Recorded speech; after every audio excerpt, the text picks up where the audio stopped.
contributing to the challenge that we're facing now? How so? Yeah, as of June last year, exactly around this same time, the finance minister also gave some updates on how much we are paying as a result of excess capacity, and he said we are paying somewhere around 937.5 million US dollars, and then the new update has been given by the vice president, who is saying we are paying close to 1 billion. So it means that the amount we are paying as excess capacity has actually increased from the updates that the finance minister gave us somewhere last year, June, to the 1 billion that the vice president is currently talking about now. And the final leg of this would be about the external factors, COVID-19, and he then points to some other factors such as the Russian-Ukraine war. Is there any direct figure to it as to what the impact has been on the Ghanaian economy? Well, it's obvious that these two factors have actually had a toll on the Ghanaian economy, but other people also have the argument that what we receive as revenue as a result of COVID is actually more than what we've even expended, and so we should have some sort of a balance. And so what we receive probably from the World Bank, from IMF, from Korea government, from Germany, and from other multinational organizations should be able to take care of the 19 billion that the finance minister, when he appeared in parliament, that we have spent. And I'm sorry for cutting through on that point, because there've been disparities on the figures itself. The World Bank pointing to some over 900 million US dollars, and we're not setting what the figures are. But do we have a sense of how much we've raked in so far from the World Bank or other donor agencies? Well, Asiedu there will definitely bring you updates in our subsequent bulletins. But Johnson Asiedu Nketia is the General Secretary of the National Democratic Congress. Just would have to hold on with him a bit. Let me get that final point from Asiedu on this. Isaac, you are trying to fetch the figures for us. Yes, kindly unmute. Yes, okay, so I can hear you. So you're pointing out. Yes. So the figures, the disparity in the figures. The World Bank is pointing to over 900 million US dollars. You also, I'm sure, have been gathering some more data on how much and getting a sense of how much we're raking in, for instance, from the World Bank. So let me break this down for you to understand, and for everyone to understand that we actually had support for the 2020 budget as well as the 2021 budget. So we start with the 2020 budget, the kind of support we received. And so starting with what we received from World Bank in 2020, from IMF gave us somewhere 5.85 billion Ghana cedis. And they also had the World Bank giving us 1.33 billion cedis. And then also the European Union gave us $504 million. Actually, it's in dollars, actually. And then we also have the African Development Bank giving us 405.65 million. Bank of Ghana, we raked in 10 billion cedis from Bank of Ghana when we actually issued the COVID bonds. And then GOG Contingency Fund, we actually took 1.2 billion Ghana cedis from the GOG funds. So that was for 2020. And then when we come to 2021, Bank of Ghana again gave us 4.51 billion cedis. World Bank gave us 1.15 billion. Korea government gave us 349 million. And then we also had Germany giving us 280.99 million. So if you add what we received from, as a result of COVID for 2020 and the 2021 budget, that's somewhere around 25.5 billion, Ghana cedis that we are talking about. It appears that's even more than what we're seeking to getting from the IMF by next year. But anyway, we'll have to leave it here. Thank you so much, Asiedu, with our research desk. Now to the General Secretary of the National Democratic Congress, Johnson Asiedu. It's good to see you, sir, join us in studio. First of all, you've heard the Vice President moments ago talk about reasons why government is making that U-turn. It's a U-turn because the NPP government, when you were running the program, did not believe that was the solution to our economic woes. Now the Vice President says there are two major issues from the external point, which is COVID-19 and the Russian-Ukraine war, a reason for which we have to turn to the IMF. Then he adds another electorate blaming the NDC administration, as well John Mahama administration, for the mismanagement of the banking sector, and then points to the payment of excess capacity Do you agree with the Vice President when he says, well, it's partly your fault as well? Well, thank you very much, my brother, and good evening to listeners. So unfortunately, we have come to a point where unless I don't have anything doing, in which case I want to engage in some entertainment, that's the only time I listen to Dr. Baumia. You see, so this afternoon I didn't listen to him at all because unfortunately he has become stale and he doesn't seem to recognize that he has become stale. It may be out of disrespect for Ghanaians that he still insists on saying what he has been saying. But let me ask you, and through you to him, a few questions. But I don't speak for the Vice President, you agree? So he spoke about payment of excess capacity, banking cleanup, and all that, being responsible for the huge debt overhang. I just want to ask a simple question. Since when did he become aware of these figures? Was it after 2020 or before the 2018 where he was touting himself of having, built a better economy? I believe that John Mahama didn't come back in 2020 or 2019 to do anything. You understand? So if after 6 years in office, you are still blaming predecessors, it means that you have no clue as to why you went into the elections to become a leader in the first place. Were you expecting an apology from the Vice President to start off with? Well, the person doesn't want to even admit where he's wrong. So you can't even proceed to be talking about apologies. You just leave him like a donkey who is crying that grass is blue. You don't argue with him. Just leave him. If everybody knows that grass is green, and you meet a donkey who is arguing vehemently that grass is blue, if you like, let us go to the Lion King to determine whether grass is blue or not blue. You don't argue with that person because every Ghanaian knows that, he has lost credibility. And if we were in a well-functioning democracy, people like that should be leaving their offices. You feel the Vice President should be resigning by now? Because the things he has said, politics or democracy is about trust in our leadership. So if you are running a system where you cannot even trust your leaders, they say this today, tomorrow they say a different thing, then how are we expected to trust in the solutions that they are prescribing? The feeling of some is because it's you usual need of to accept. You need to accept the diagnosis, the causes of a disease before you take the medication. But if the person is talking about causes which are not actually the causes, it means that he will be prescribing the wrong medication for you.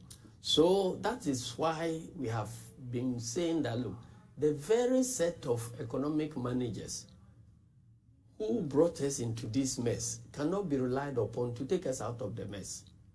So before any IMF program or whatever can be swallowed by Ghanaians with all its hardship, Ghanaians must know that we have a new set of people whose word they can trust. And you go to the extent of asking the Vice President to resign. Some say this is usual of any other politician. You promise, and you fail.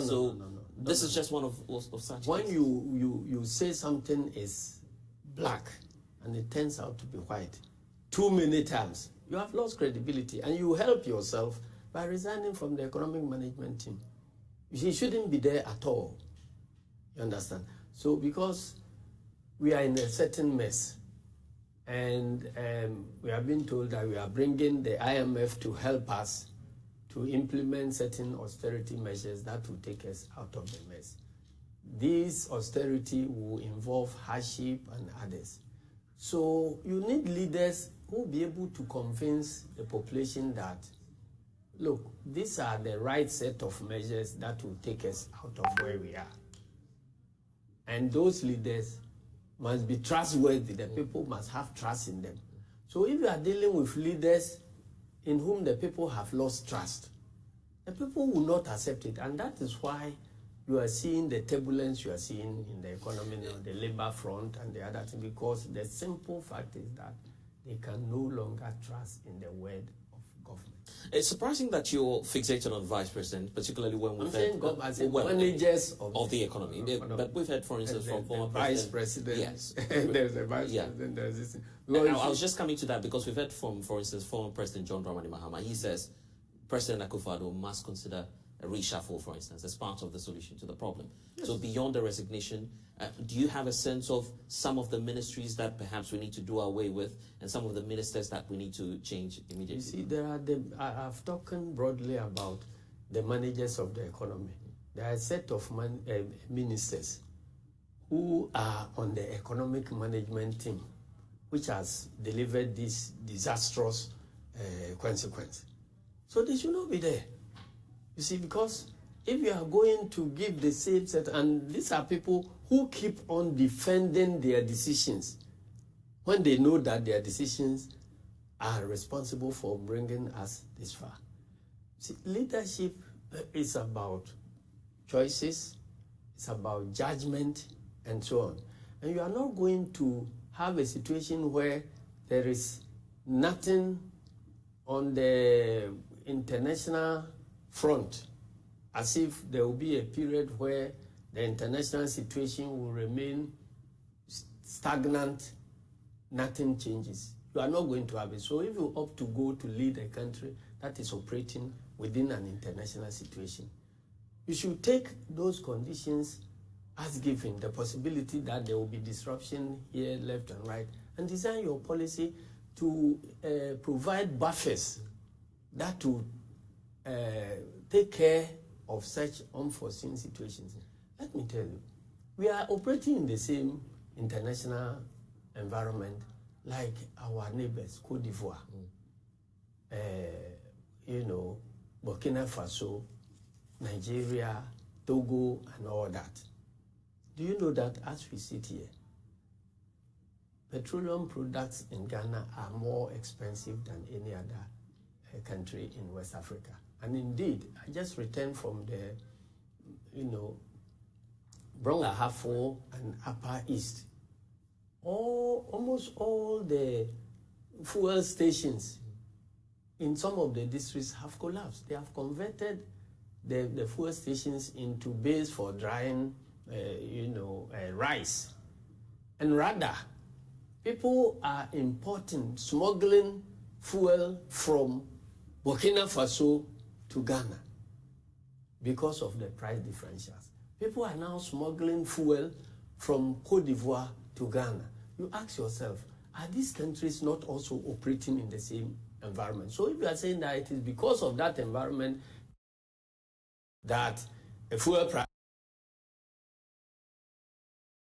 prices are high in Ghana, you are not communicating to But you do agree. You are disrespecting the intelligence of Ghanaians. But you agree that the effects have been telling on a number of economies. You're just returning from that international conference, Socialist International, and I'm sure that you got a sense of what's been happening to other nations across the world. COVID-19 has been a major justification for many governments across the world, including the latest, which is the Russian-Ukrainian war. So is the Vice President not justifying the claim to nobody is saying that COVID-19 or Russian-Ukraine war has no impact on the global economy. That's not what we are saying.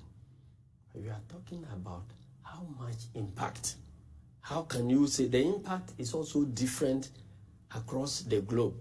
Because you have frontline states that rely on Russia or Ukraine for energy and other things. We don't rely on Russia or Ukraine for energy supplies. So you cannot come here to say that if the energy supply to Germany has been cut and there are difficulties in Germany, we who don't rely on Ukraine or Russia for anything we must also have the same effect in the same measure. It doesn't happen. And that's why I'm demonstrating that you compare with your colleagues in the sub-region, because Cote d'Ivoire is here and others. If you are comparing the impact on NATO countries, because NATO is virtually at war with Russia. So a country which is at war, and you are enjoying your peace, and you have very little to do with the countries as well. Is Ghana supplying weapons to Ukraine or Russia? No. Are we contributing anything from our budget to support Ukraine or Russia? The answer is no. America is contributing a lot of weapons and so on. And it costs money. It will impact on their economy. The European countries have been buying gas and other things because of the embargo. The supply, there will be supply disruptions in their power sector, and that costs money to replace and all that. So in this particular case, if you want to assess the impact of Russia-Ukraine, you must be, or COVID, you must be comparing with the countries which are in the same situation. That's why I'm referring you to Cote d'Ivoire, Burkina Faso, Liberia, Guinea, Mali, and all those countries. These are countries you can compare with. But don't jump here and be comparing us with Americans. Now, if you are comparing us with Americans and the Europeans, have you taken the trouble to find out the salaries or wage rates in those countries as compared to Ghana? So if workers are now demanding that, well, your yardstick is America, Europe, and the other countries.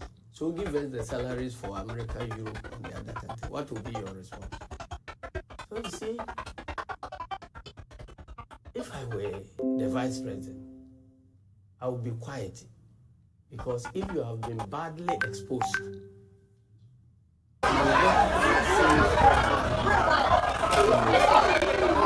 by being quiet. And at least there's hope for us now as a nation. The International Monetary Fund has just concluded.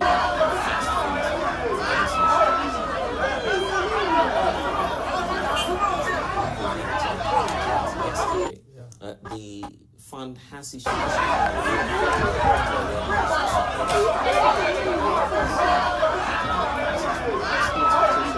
of the NDC as we move into that austerity plan. The austerity plan will involve certain actions that the implementers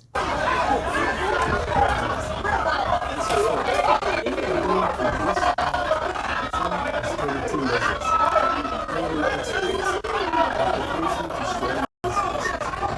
and we expect the population to be credible. So when you say A, it means A. When you say B, it means B. You seem to be stressing on that word. Yeah, it is very, the very... case that you doubt the figures and what it... It's not about just the figures. Just 2 or 3 weeks ago, you have a government and its functionaries shouting that it's only countries that have failed that go to IMF. So they are never going to go to IMF. We will believe you. So if the following day, there is the need to go to and you, the same person, come saying that now IMF is the best thing that has happened to this country. How do you expect the people to swallow this? Elsewhere, all those people would have resigned. So if they don't resign and they are there, and you expect them to now say things that the population will believe, whatever they will be saying today in the course of implementing the new package, how is the ordinary citizen going to differentiate between what they say today and what they have said in the past, and to accept that what they are saying today is true, but what they have said in the past is false? A person's behavior or conduct, future behavior or future conduct, is judged by his past conduct. So credibility is very, very important. Leadership is about trust between the leaders and the led. When that trust is broken, it is very difficult to repair. Ahead of the IMF program, the minority in Parliament was asking government not to go ahead with the electronic transactions levy. It was a controversial tax measure that government was banking its hopes on, believing that with the e-levy, we may not have to turn to the IMF. Now the IMF is in the offing. Is it the expectation of the NDC that the e-levy will be scrapped immediately? No, that is one of the reasons why they should apologize to the nation. Because they went around all over the place, knowing that even the deficit they were seeking to finance, it was in the neighborhood of 40 million. And the tax measure you were proposing, you yourself knew that it could rake in a maximum of 7 million, 8 million. So why at all would you throw dust in the eyes of Ghanaians that when you immediately you have that tax, whose maximum return should be 7 million, immediately you have it, all your problems will be solved, including, bridging the gap of 40 million. So that is pure dishonesty. And then when we were arguing that this is not the way to go, there are other better ways to go. You better explore those means. They said no way. So let's stop it and let's explore other means. Then they started blaming everybody and started promising that with e-levy, you'll be able to pay road contractors when you know that that e-levy money cannot even pay 1/3 of the amount you owe contractors. With e-levy, you'll be able to pay common fund. With e-levy, so it's like e-levy became a panacea for everything. You knew you were being economical with the truth. You have now been exposed. So you cannot be relied upon to speak the truth to Ghanaians any longer. So if I were the president, even if I don't resign, and I must find those who implemented my economic policy for blame and scapegoating. Drive them away and bring new set of people in whom the nation would have some confidence. Look at what happened. The situation in 83 was worse than this. And the measures which were implemented by President Rawlings at that time were harsher than whatever we were seeing. So you agree that... But because the leader, right, the leader was trusted, the leader was seen to be living in a lifestyle that depicts that we are in hardship.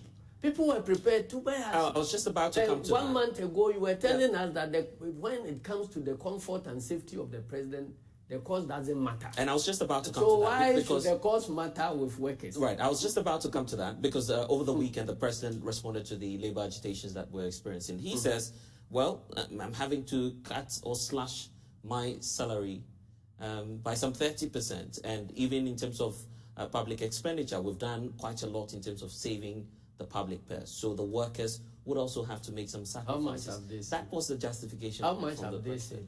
They just talk about it and that's the end of the matter.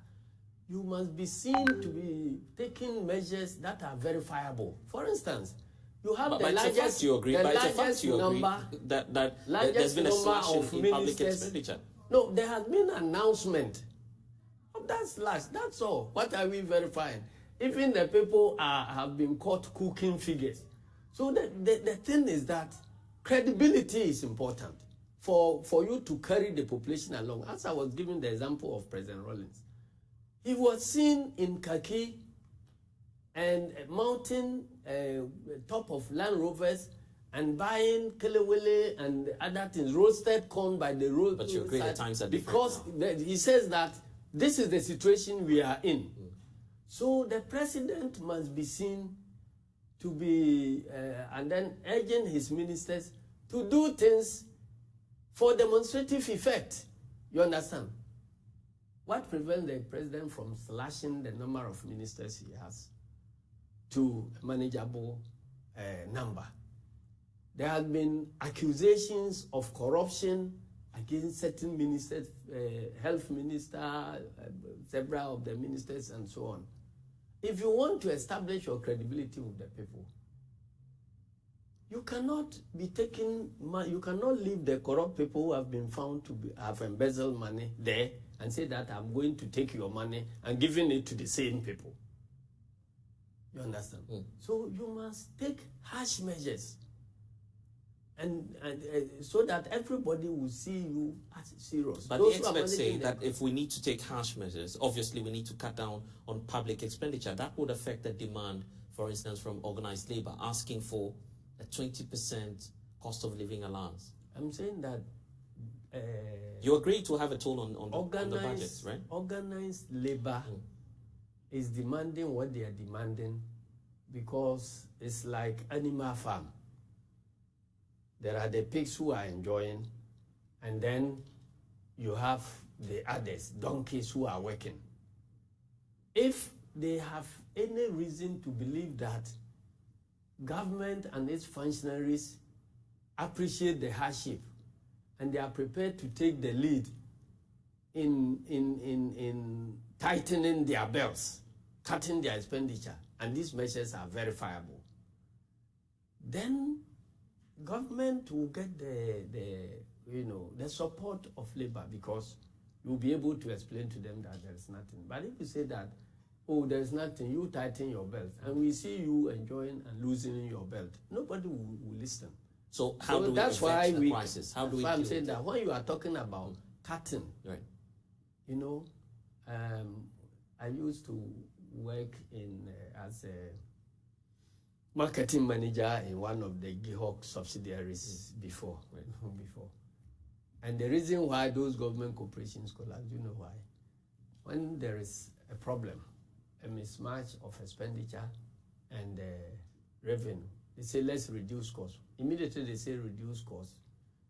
The management level, they don't touch anything. They go there to reduce the number of workers on the factory floors, thinking that if they do that, they'll be able to balance.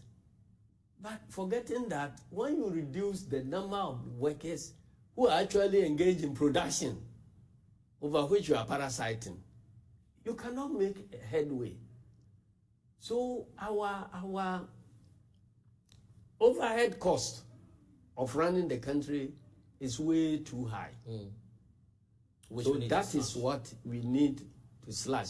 It is not now that I started talking about it. I've been talking about the overhead cost. And part of the concerns for the NDC has also been about the other government policies that are draining the budget, for instance, including the free senior high school policy. We're beginning to see how it's biting on the economy, and even some of the school children, as we understand now, are not able to get the necessary food supplies. We understand government is doing something about it. As of today, some deliveries are being done. But the belief of some experts is that this is the opportune time for us to review the free senior high school policy. What's the take of the NDC on that? It's interesting that I'm hearing review on a Joy platform again. This is the second time that we are discussing review. The last time I came here, the review was coming from the mouth of President Mahama, and it was interpreted at Joy here to mean cancellation. Now that it is coming from the mouth of Akufo-Addo, has it adopted a new meaning? Is it cancellation, or we are still discussing my definition of review? That is the problem. Even when the signs were clear that whatever we were doing wasn't sustainable, and we were calling for a review way back, more than 3-4 years back, anytime we talked about review, you said that, oh, Mahama and his people are calling for the cancellation of, free SHS. Let me tell you what. We are a social democratic party. And as you said, I'm vice president of Socialist International. So we understand these interventions better. But we also understand that these social interventions must have an economic base.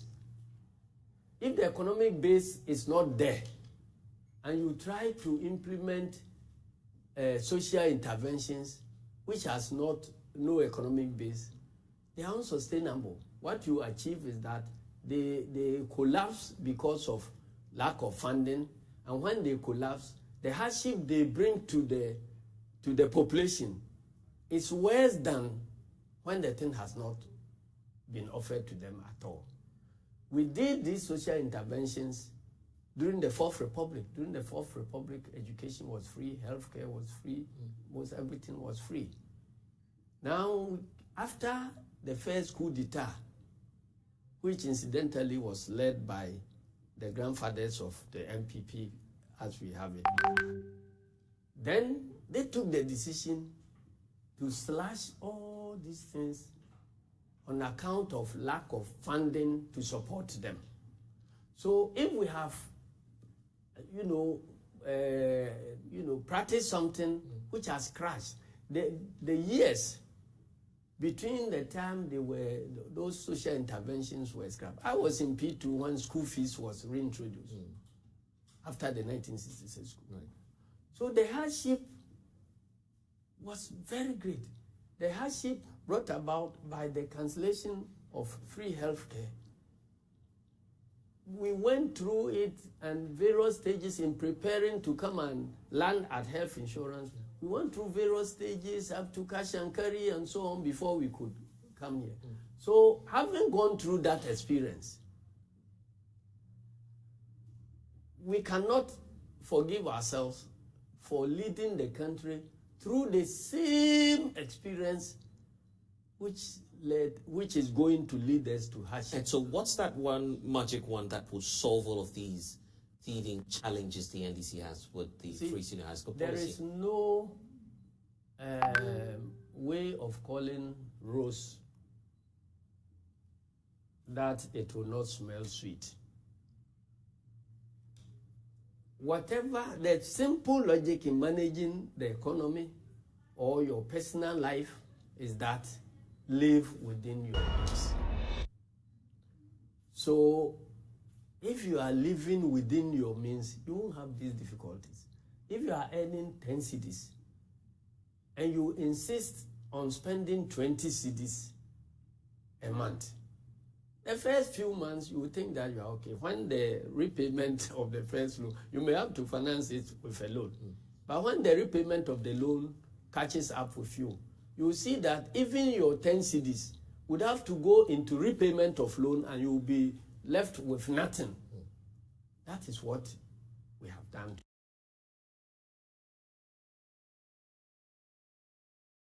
to ourselves now. So our advice is that you cannot run the country and then the contest for elections become a contest of who promises free things. There is no free lunch in America. If you believe there must be prioritization, if you believe there are social interventions or social problems that you need to solve, if you cannot solve all of them, you look through and find out which is the most urgent one to solve, which I can finance. Then you begin with that and grow your economy in tandem. When you get to a point where the economy is strong, carry another intervention, you bring it on board. But if you just go there and say that, it's just a contest of who offers many things. Because of what they have done, there are occasions when we were drawing our manifesto, you see party food soldiers calling you. Can you also promise this? Can free this, free that? Somebody says we should be paying everybody in Ghana with. So we created an impression that it is possible for government to offer things free, which will not be paid for by the citizens. And that is why we believe we're not living within our means. But in recent times, we've heard from some assigns of government and also some government officials indicate clearly that part of the challenge has been the posture of the NDC and how the NDC is frustrating, quote unquote, government business. The e-levy as a revenue measure, for instance, you've been criticized of sabotaging government, a reason for which the revenues did not accrue over the period. Now, former President John Dramani Mahama has announced that the minority in parliament would actually fight the syndicated loan. We're getting indications that your members of parliament are calling for a review. Why are you frustrating government in terms of its revenue measures? The government has engaged in this borrowing spree which has led us into a certain situation. And we are preventing the government from deepening the situation. You are saying we are frustrating the government. Then let's allow them to continue. But they need funds and accumulate the debts. Look, the e-levy. When we advised them, and they never listened, when they got the e-levy, they did bring in whatever they wanted. And if you are lucky to have an opposition which can look through the crystal ball and say that the solution you are looking for is not found in this e-levy, let's look elsewhere. And you still think that that is frustration of your work. Eventually, they use undemocratic means to get what they want. But what is the result now? It's there for all of us to see. But you agree that government... How much has come in? How much has come in? What is the work of opposition? Opposition's work is that when government is implementing a policy and you know that that policy will not achieve the outcome that the government is promising, you have to stop it. So it is by checking and balancing what government does that you get the government to pursue policies that will be in the interest of the nation. If anybody is calling that as a frustration of government business, then we should, because when we call ministers to come and account for monies, if that and then if they don't account, we will not approve anything further. If that all that amounts to frustrating government business, why are we worried about embezzlement and corruption? It is our duty to hold government to account. So COVID in Ghana cannot be said to be the cause of these problems, honestly, because it has been demonstrated that the monies that COVID brought in were far in excess of government expenditure on COVID. So if you are talking about its impact on our budget, the figures don't bear you out.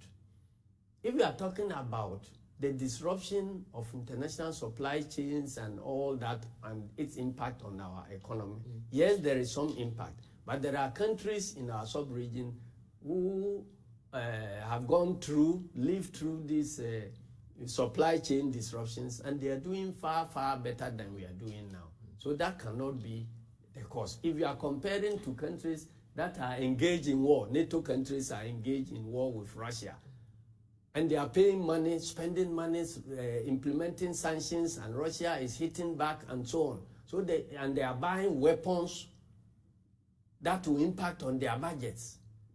If you are comparing that one to Ghana, which has not supplied anything to Ukraine, Russia is not attacking us, Ukraine is not attacking us, Cote d'Ivoire is living nearby. How come, if it is a Ukraine war, how come that the prices of petroleum products are cheaper now? For the first time since I was born, there has never been any day that Ghana's petroleum products are more expensive than and yet you feel we're not seeing the impact. So let's talk about priorities for government going into the future. The government has embarked on a number of projects over the years, but one of the very latest one, which is drawing a lot of controversy, has got to do with the decision by President Akufo-Addo to push through the National Cathedral project. I'm sure that you've been monitoring developments on the funding and the controversy surrounding it. We're just 2 years away from major elections in 2024. That is one. Just hold on for me, sir. We know that obviously, if the elections does not go in the favor of the NPP, that project, for instance, will not be completed. It must be done by another regime, obviously. It could be the NDC if you win the 2024 elections. What's the long-term vision and position of the NDC regarding such a national monument? Leadership, I have told you, I want to repeat again, it's about choices and judgment. So people are elected in the government to make policy choices. So you have limited resources, and you have to decide how best to apply those limited resources so that it can generate the best outcomes to the taxpayers and the citizens. So if you decide that the situation we are in, your priority is to spend money on building a national cathedral, it is your decision. That's it. If you decide, that's why I'm saying that you have a plethora of ways of spending monies and social interventions and so on. Social interventions are not bad, except that you undertake those your economy can finance and sustain.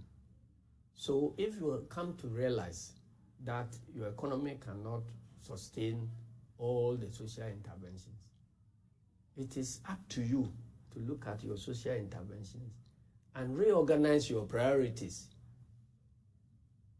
We are not to tell you how to organize your priorities. You have to organize your priorities and see that this one is better than this. This one will bring in more benefits than this. So they have to do that. If at the end of the day they reorganize their priorities and the top priority is National Cathedral, let them push it. See? But looking at that project, my question was about the NDC and what plans you have for it. When we will look at our national priorities. If it finds space as a national priority, for now, public funds have been committed to that. The fear is that since we've committed some funding to that, let's continue with the project. Public funds have been. You're not aware as a political party? We know that public funds have been misapplied to it because there are ways of committing public funds properly. The National Cathedral has never featured in our budget estimates. It has never been named as a public state project. It has always been referred to as some private initiative. There are ways of, planning and implementing government projects. If you doubt it, go and look at the books. You see how National Theatre was built. You see how International Conference Center was built. And the others, Presidential Palace and all, you see how they were all built. And try and compare whether National Cathedral can fit in as a state project. If it is not a state project, then we all should be worried about how state funds got invested in a non-state project, because there are rules as to how state funds are used to finance projects when you disburse state funds. In fact, the Constitution says that there are only two ways through which you can take money from the consolidated fund.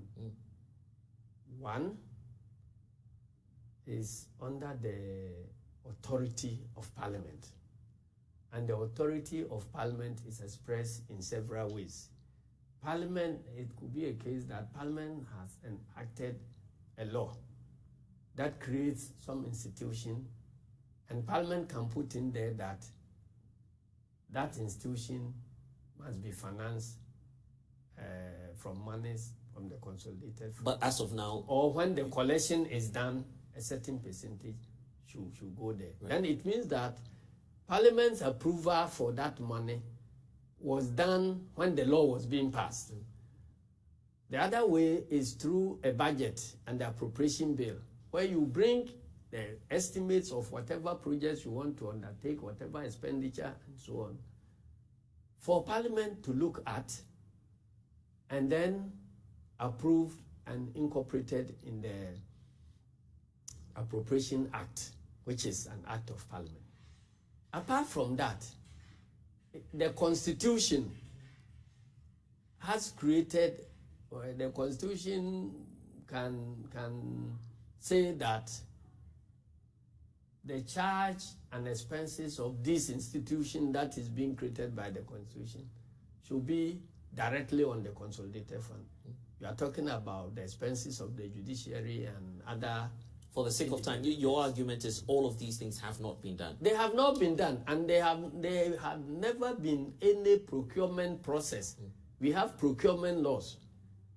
There is no evidence that either the consultancy services or the brick and mortar contractors or in any of the contracts have been subjected to procurement procedures. So you know the breach of procurement procedures has consequences. If you don't know, go and ask Electoral Commission. So as we sit here, I don't think that legally the National Cathedral can be called a state project. Really? Yes, because there's no evidence that it's a state project. Let's now talk about the NDC and the 2024 elections. It's just 2 years away. You've announced the timetable for your reorganization process. What's the end game of the NDC? Where do you see yourself in 2024? Still in opposition? No, we are ready to capture power, and that is why every step of the way we are careful not to make a mistake that will lead to the blowing up of our chances. So where we are now, we are reorganizing our branches, 39,000 of them. It's a huge exercise, and we don't want to rush through it.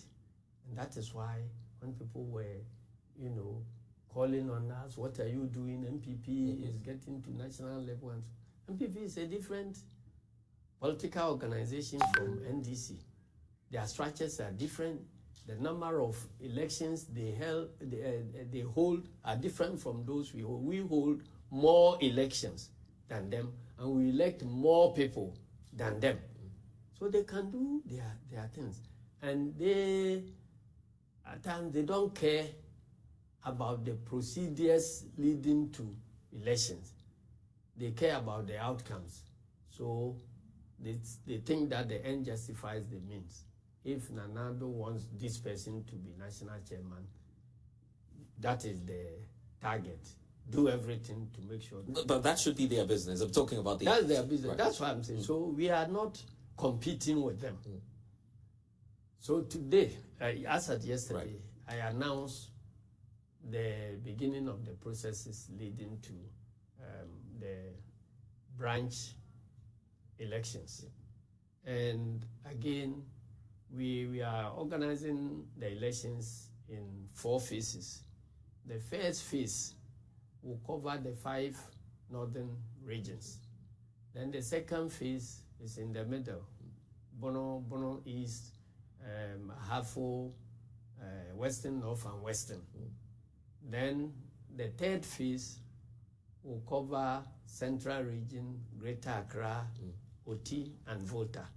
And then we have left Ashanti and Eastern Region for special treatment, which you would focus on later. Yes. But in the end, you're hoping to capture power, as you're telling me about. But your members of parliament, for instance, the minority leader, Haruna Idrisu, is beginning to raise concerns even about the processes leading to the 2024 elections with regard to the use of the Ghana card for a possible registration onto the voter roll. What's the concern of the NDC, really? Are you scared that the Ghana card lacks credibility? No.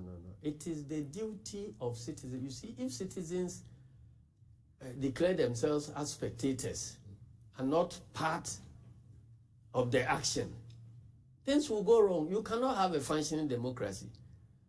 So we are being spectators. Our MPs have committed themselves to, not spectators. MPs have committed themselves to be citizens and participants in the game. So, and it is public criticisms like that strengthens the paths of state institutions for them to function well.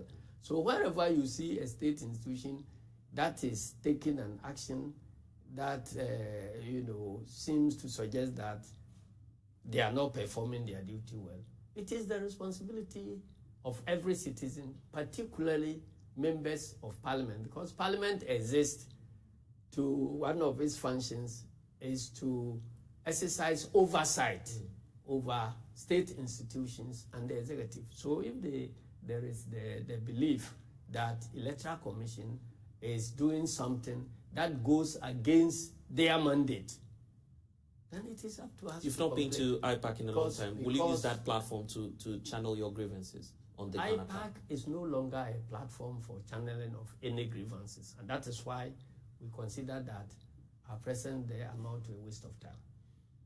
You see, IPAC was instituted when we were in government, and it provided a channel for consensus building, which will lead to the establishment of electoral rules and processes that will not be seen as favoring one side. We were in government. We had the majority in parliament. But because MPP at that time were not in parliament, we felt that there must be a contrivance to bring them around. That's why we brought them there. So, but IPAC under this Electoral Commission has been reduced into information sharing platform. It is no longer a consensus building platform. So we have told them that if you have information to share, channel it through this means to us. And from there, they have been giving us drafts of everything that they are doing there. In fact, this law they want to pass, they brought us the draft. What were you told? And then, they brought us the draft. And when you take the draft and you compare it with the final product they sent to Parliament, there is no change. Even a comma hasn't changed. So if they are talking about the consensus they built by political parties, so when the political parties went there, what did they discuss? So will you resist the use of the Ghana card as a party? Well, you said there is not enough time. Ghana card or citizens ID card for, identification for whatever purposes, it's a good thing. But it must be available to everybody. So why we are against it is that it's not the fact that we are going to rely on Ghana card, because eventually that is where all of us are going to go. But when it is work in progress, some have gotten, some have not gotten, and you say that the work in progress is what you are going to use, it means that Electoral Commission is working against its own obligations as imposed on them in the 1992 Constitution, because one of their key obligations is to expand voter registration. So if you are deliberately going to adopt a policy that will rather resist voter registration, then you are working against the Constitution. And again, so we can't fault them for doing that. But the pressure must be on the NIA. Right. They are not doing their work well. They have obligation to ensure that every citizen has the national ID card so that it can be used for whatever purpose. So that is where the pressure should be. And that's the General Secretary of the National Democratic Congress, Johnson Asiedu Nketia. You have just a minute to send your solidarity to the NPP as they go for their national elections this weekend. 30 seconds, briefly. I wish them well. I would have loved to be there myself. Oh, you would want to be there? I'll take you there. Sure. I'll take you there. Will you go? But the last time I went, it led to the defeat of Sir John.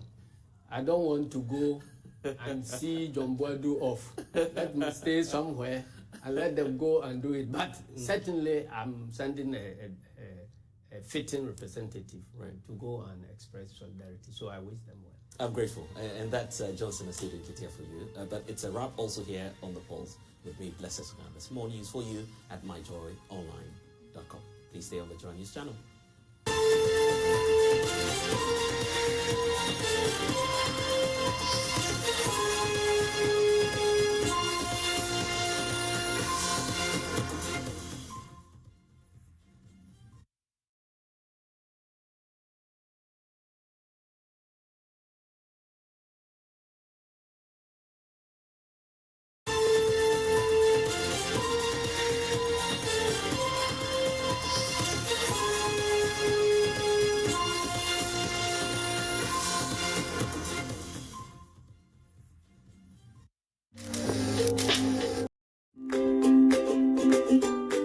Young, I asked my mother the secret of her vitality and health.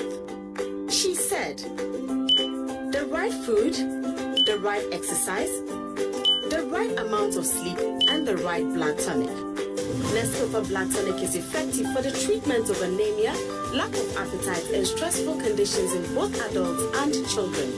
Nescafe Black Tonic, the right family blood tonic. Another quality product from Ernest Chemists. This advertisement has been vetted and approved by the FDA. Alexa, open Multimedia Ghana and play Joy FM. Super Hits Radio, Joy 99.7. Listen to Joy FM, Hits FM, Love FM, live on your Amazon Echo.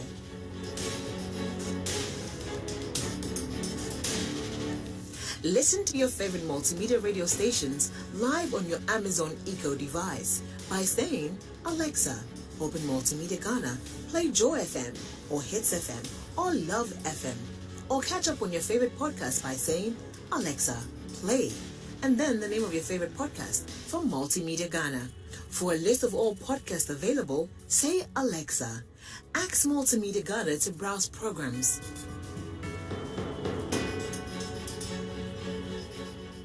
Alexa, welcome to Multimedia.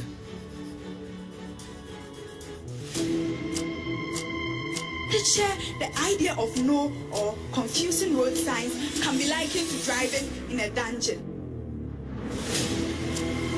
Again, for various girls, one of our Chinese scored 8 for them.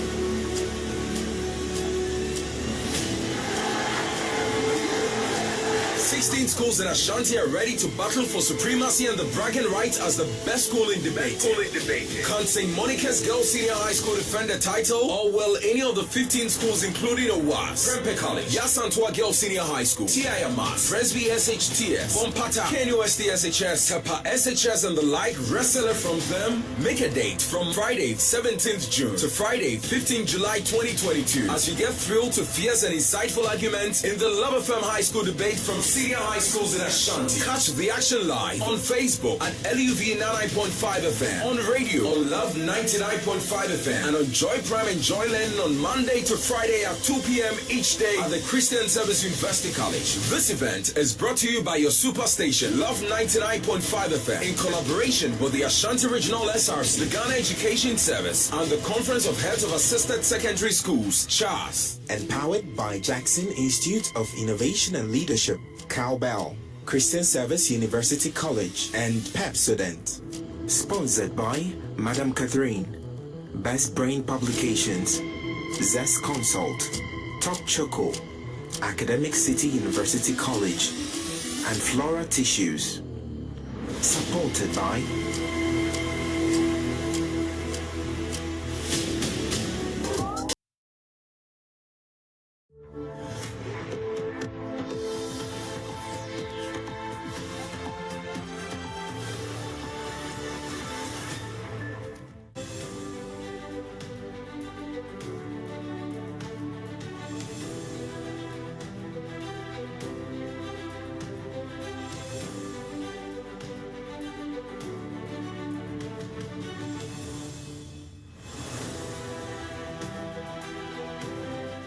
Tonight on Business Live, Ghana will emerge stronger than previous IMF programs. We'll hear from the Vice President, Dr. Mamu Bawumia, during his lecture at the Accra Business School. We must understand that things could get worse before they get better. We have to steel ourselves for that because we just don't know when this war is going to end. Also, Finance Committee of Parliament stalls work on government's quest for $1 billion loan with the minority blocking the agreement temporarily, probing the purpose of the funds. Details as it emerges that IMF officials who met with the Finance Committee advised them to pass the arrangement. Plus, the Trades Union Congress demands immediate overhaul of public sector wages as it's been revealed that 87% of public sector workers wallow in poverty upon retirement due to low salaries. The administration of this country must change. It must change for better. We have all these stories and more coming shortly. To stay with us.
Tonight, the Vice President, Dr. Mubamia, has assured Ghanaians that the country will emerge stronger than it exhibited in its previous 17 programs with the IMF. Delivering a lecture at the Accra Business School, he pointed out that Ghana is a different country now because the underlying systems are being dramatically changed through digitalization and other policies that will transform the structure of the economy.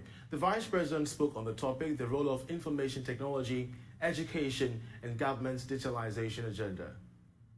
We must understand that things could get worse before they get better. We have to steel ourselves for that because we just don't know when this war is going to end. The major lesson of the last 2 years is that we have to be more self-reliant. It is important that we take decisions that will inure to the benefit of the country, regardless of whether we are going to the IMF for a program or not. Regardless, we have to take the decisions that will help Ghana. The immediate task is to restore fiscal and debt sustainability. And these will be through revenue and expenditure measures and structural reforms. There's no way of going about that. We should also try and curtail non-concessional borrowing. That has to be curtailed. Indeed, the reliance on international capital markets to fill the financing gap of about $3 billion annually exposed the vulnerability of the economy once the capital markets shut down to emerging markets.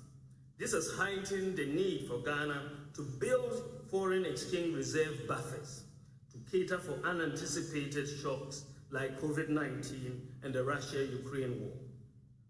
Ladies and gentlemen, notwithstanding that Ghana is one of the largest producers of gold in the world, and we have been so for almost 100 years, notwithstanding, at the end, Ghana's reserves of gold at the central bank, we this largest producer of gold, notwithstanding that, Ghana's reserves of gold at the central bank at the end of 2021 was only 8.7 kilograms. That is our quantum of gold reserve. And it is against this background that the Bank of Ghana started a gold purchase program. The Vice President, Dr. Mahmoud Bawumia there. Let's still stay within the purview of the IMF because the Finance Committee of Parliament has deferred a decision on a $1 billion loan agreement currently before them. The loan, according to the government, is critical to fix the economy in the short term before a bailout can be agreed with the IMF. But the minority members on the Finance Committee are blocking approval because government has not said what exactly they will use the funds for.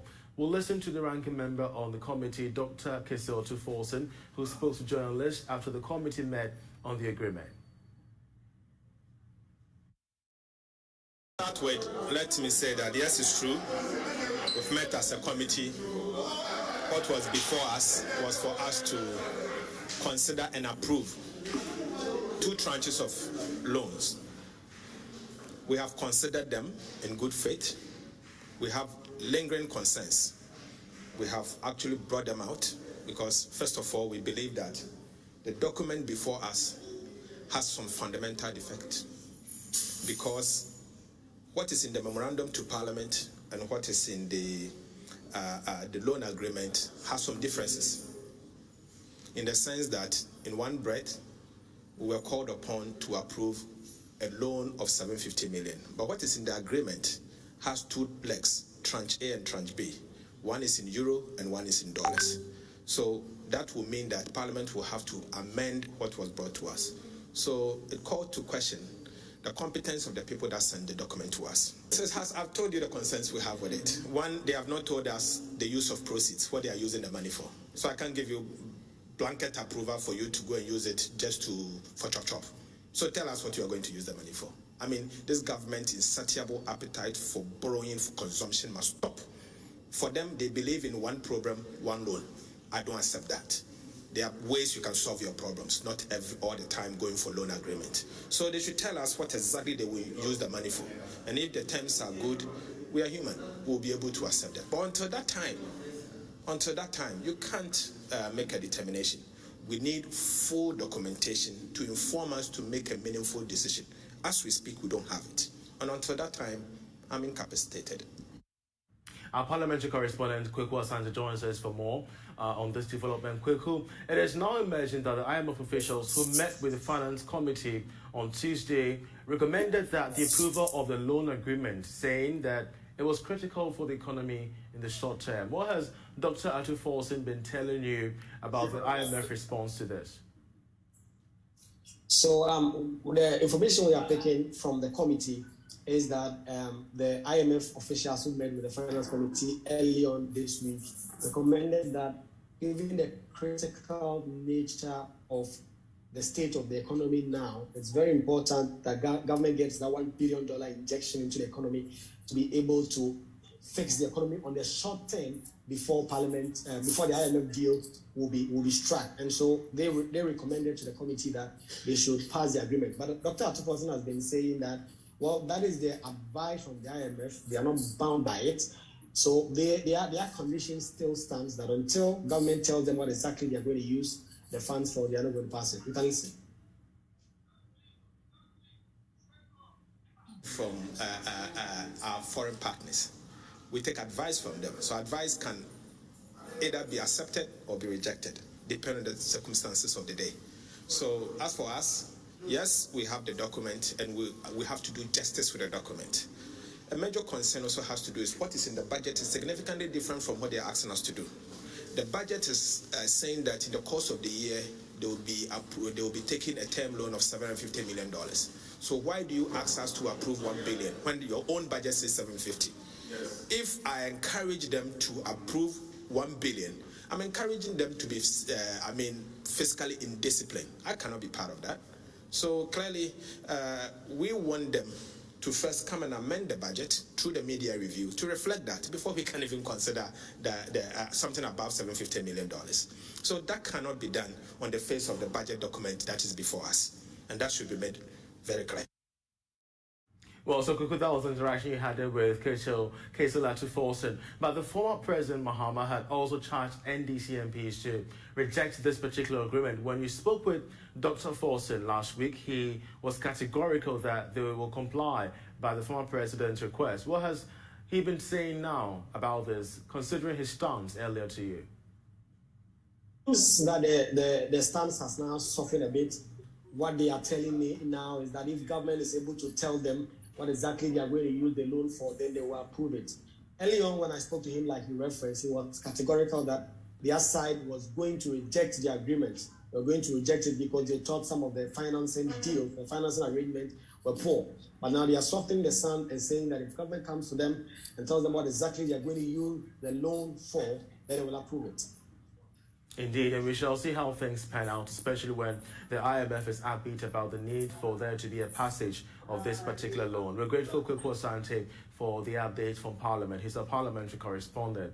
Let's now move to the World Bank because it has charged Ghana to restore public finances as a credible and serviceable position over the long term in order to facilitate debt reduction.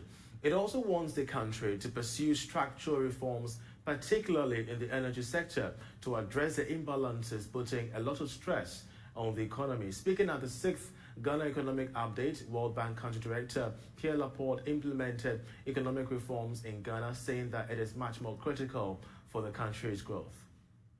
In the face of these challenges going forward, what will be most critical is for Ghana to restore fiscal sustainability, to allow it to reduce its debt going forward to a more sustainable level.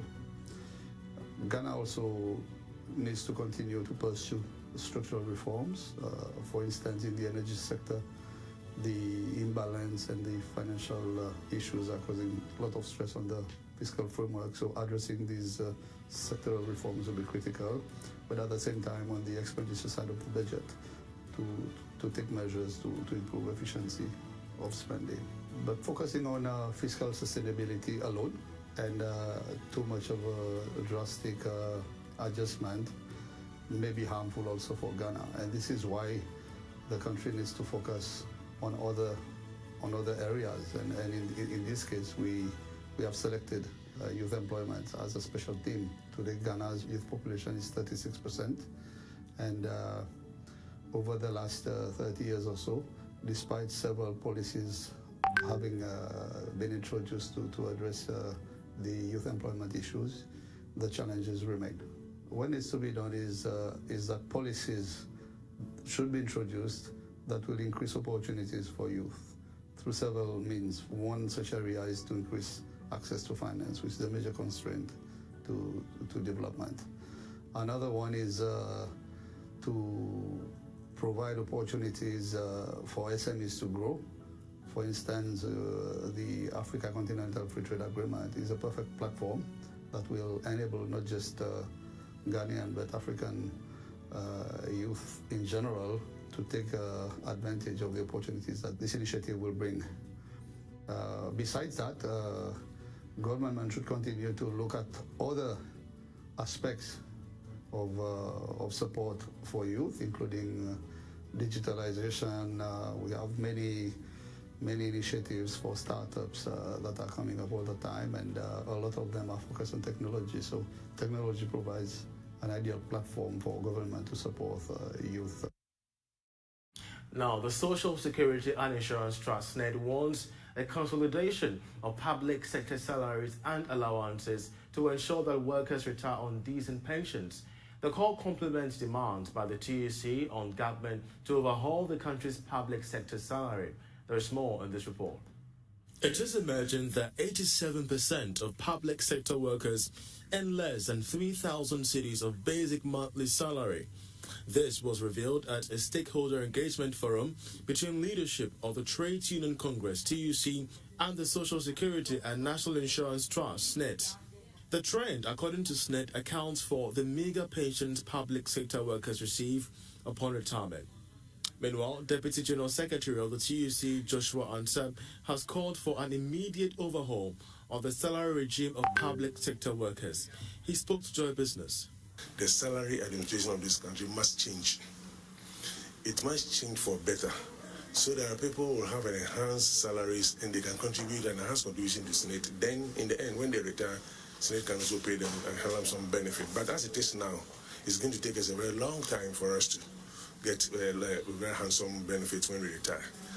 SNED has also called for a consolidation of salaries and allowances of public sector workers to complement meaningful pension payment. Kingsley Ajebin is General Manager for Operations at SNED. If the salary allowances that the employees receive, if they can be consolidated in the basic salary, I think that will help everybody. So basically, that is what the engagements we are doing, and we think that at the end of the day, we should dialogue, judge of, and come into some conclusion as to how to enhance the pensions or the benefits that individuals take home at the end of the day.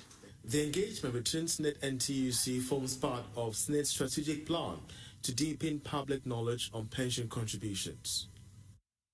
Now, plans by the country to transition to the full use of renewable energy are not expected to happen anytime soon. Now, this is according to the Energy Ministry, which maintains that the government will not rush to compete with other developed economies, as Ghana does not contribute much to climate change. It will be recalled that the Paris Agreement enjoins global economies to adopt an energy transition plan towards a net zero carbon emission. Director of Renewable Energy Department at the Ministry of Energy, Dr. Richard Sogbaji, spoke at the media launch of the 6th Ghana Energy Awards, slated for the 25th of November, on the theme Global Decarbonization, a Just and Equitable Energy Transition in Ghana. Take a listen. He asks, so why are we doing energy transition? Why is the ministry on this line, on this target to go and do energy transition? And we put it in a simple way. There is a hole in the boat. We in Africa didn't make that hole, but then the boat is sinking. So do we want to make our own hole before we start covering that hole, by then the ship would have sunk. So that is why Africa must also contribute and have plans towards energy transition. So the Honorable Minister, in his wisdom, in December last year, set up the Energy Transition Committee to make sure that Ghana come out with a plan. But we transition in an equitable and just manner.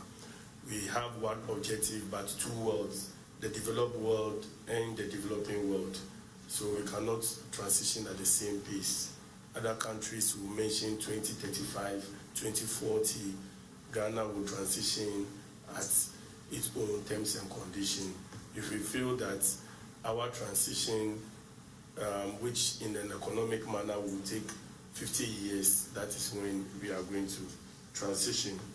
So without saying much, I will say that the Ministry of Energy continue to support the Ghana Energy Awards, and this theme is very timely for our energy transition agenda.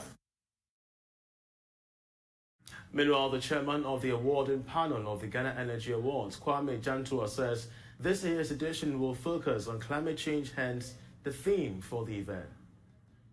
We all agree that Ghana and the world are living in extraordinary days and times. But irrespective, the show must go on.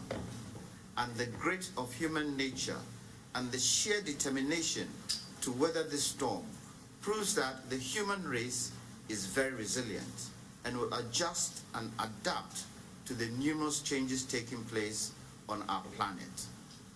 If we were to single out one area that seems to have a devastating effect on our industry, and ironically, both in the petroleum and power sectors, but also creates potential in new innovation, including new AI applications, which is changing operations phenomenally in the workspace.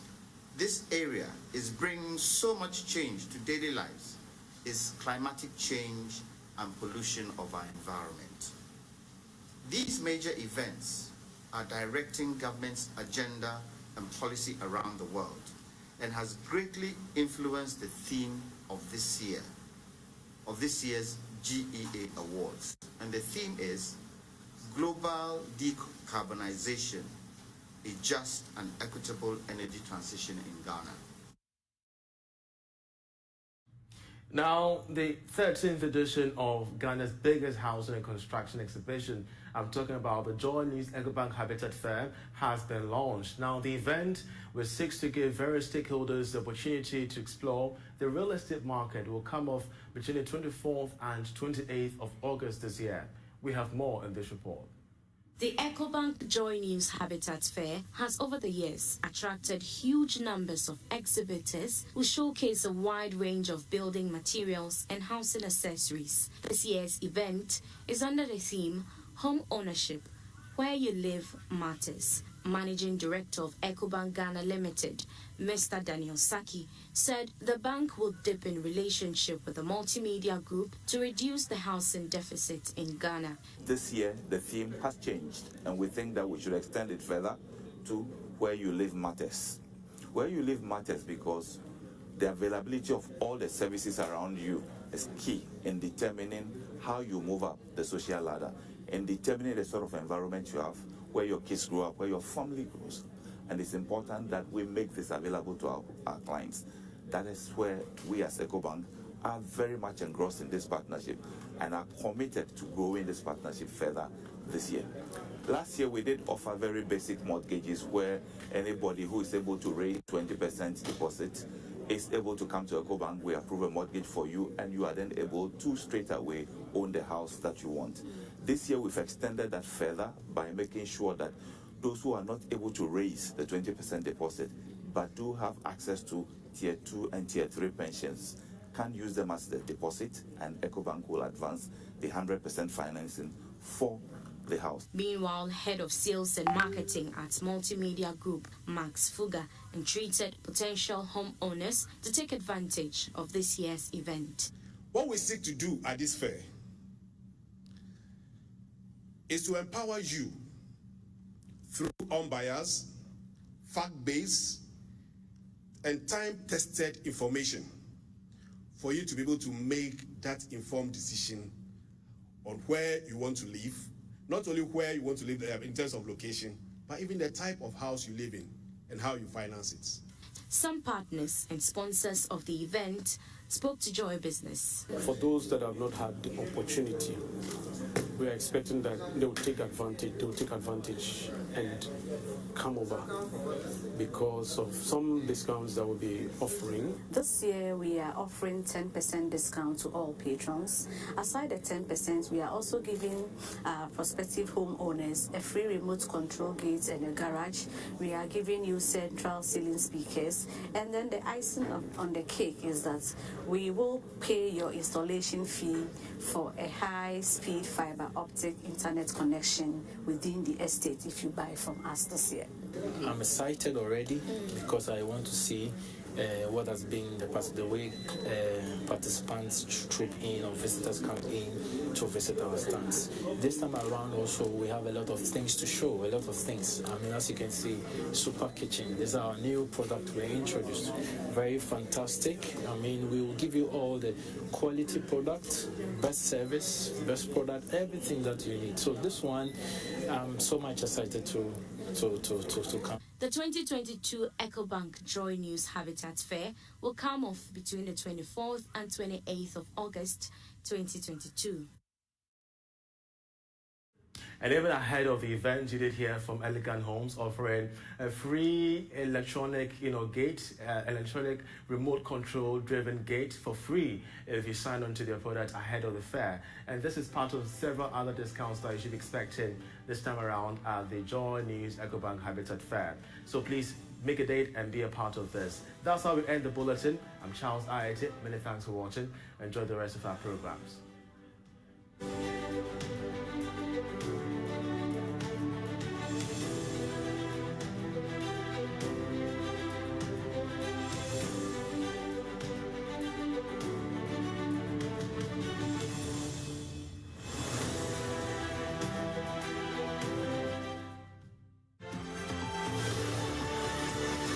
Hello, my name is Abeku Agri Santana. If there's anything that makes my life so easy, it is my bank. I love hanging out with my boys at our usual fufu joint.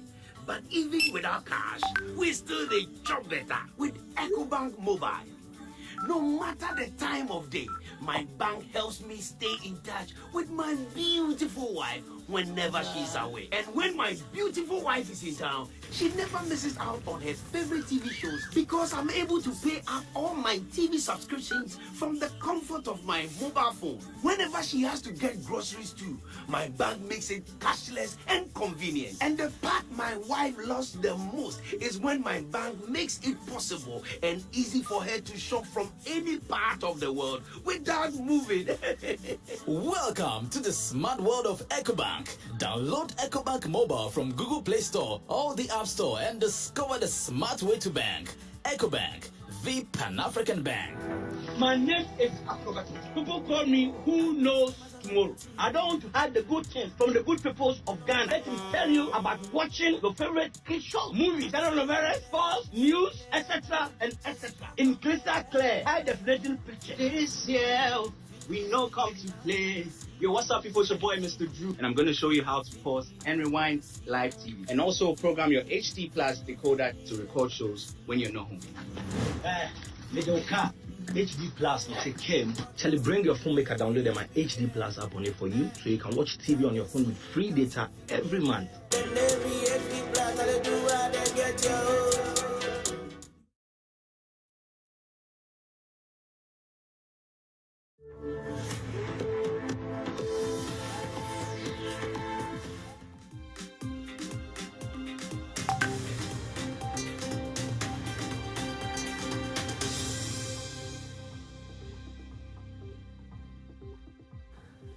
Thanks for joining us in Focus on Africa from BBC World News. Africa faces a growing risk of outbreaks of diseases that spread from animals to people. That's a warning from the World Health Organization. They say outbreaks like this have increased by more than 60% over the last decade, with a large spike recorded since 2019. Well, the WHO Regional Director for Africa says the continent needs to get a grip of the problem and fast. Let's bring in our health reporter, Dorcas Wangira. She joins us from Nairobi. Dorcas, what more did the WHO say? Well, the WHO did also say that this increase has been noted in the DRC and Nigeria. But why is this happening now? Africa's population is growing. A lot is changing in terms of where people live, what people eat, and how people move. There's a huge demand for bushmeat. People are now settling in areas that were initially set apart for wildlife. And we're also seeing a spread of diseases in places where they never spread before, for example, monkeypox and also other diseases. But what WHO did also say that this is not just Africa's problem. 1 billion people globally are affected by zoonotic diseases or diseases that jump from animals to human beings. And diseases don't have boundaries. So this is a concern for the rest of the world, not just for Africa. And Dr. Moeti was keen just to point out why this is a problem right now. For Africa, the threat is severe. Indeed, new WHO analysis has revealed a 63% increase in the number of zoonotic outbreaks in the African region in the 10 years to 2022 compared to the previous decade. Africa cannot be allowed to become a hotspot for emerging infectious diseases. It's true that the infections originating in animals have been jumping to humans for centuries. But as rising urbanization encroaches on the natural habitats of the continent's wildlife and the demand for food from an especially fast-growing population burgeons, the risk is heightened. The risk is heightened, she says there. How much should we be worried, Dorcas? Well, I think that's a good question because it's not just about being worried. And just like I said earlier, diseases spread. You cannot ignore what is happening in one part of the region or in another country because it could just spread to where you are. But the thing that is important is that there should be response and there should be the attention and resources devoted to dealing with zoonotic diseases. All right. You've just mentioned the response there, and I'm wondering whether there was any solution given at all during that briefing. Well, there is the need for a One Health approach where you're looking at health, not just at human health, but also animal health, paying attention to the diseases affecting animals and also how people interact with human beings. All right. I understand there's also an issue in Tanzania. What is happening there? What's the latest from there? Well, we haven't had any new records of cases or deaths rather than what was reported yesterday by the Health Ministry of Tanzania. There was an illness that was reported in the southern region, and the symptoms included headaches, fevers, bleeding through the nose. So this presents like a hemorrhagic fever or a disease where people bleed.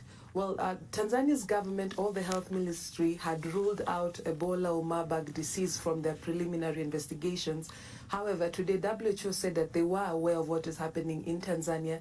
They are working with the government of Tanzania. And lastly, they have advised Tanzania to send their samples to the Institute Pasteur lab in Senegal, in Dakar, where the information, and then now this will determine the kind of response that will be directed towards this outbreak. All right, Dorcas Wangira for us. Thank you for that update. Thank you. Now, the war in Ukraine has affected the global flow of essential items like grain and edible oils. The shortage of sunflower oil has led to greater demand for palm oil. That's an alternative used in cooking and an ingredient in other goods such as soap. Now, Asian countries, the main producers of palm oil, have in turn stopped exports to meet their internal demand. BBC's Patience Atuhaire visited this region and sent this report. Just over a decade ago, Euralia Nabosa was a stay-at-home wife, and occasionally she sold the fish that her husband caught. But now she runs a 23-acre oil palm farm and has invested her income in several other ventures. I focused all my efforts on oil palm. I used to do all the hard work, slashing down the weeds. I would even grab the long machete and cut the fruit branches down myself when the trees were still shorter. I saved every shilling I could spare. From the 7 acres I first farmed, I saved enough to buy another 12-acre palm farm. I built us a modern house, and I have even invested in fishing boats. Palm growing has transformed lives on Bugala Island. Farmers are able to keep their children in school, improve the homes in which they live, and provide jobs for others in the community. A new price for the fresh fruit bunch is determined each month by farmers' representatives, government, and the crude palm oil processors. It is pegged to the global price set in Malaysia. From $35 per kilogram of fresh fruit bunch in January, the farmers now get at least 39 cents for every kilogram they sell. A single bunch can weigh up to 20 kilograms, and a farmer might harvest a mid-sized truckful in a day. Just over 2,000 farmers grow oil palm here, and their daily routines are far removed from issues at the international market. Many did not know why the price of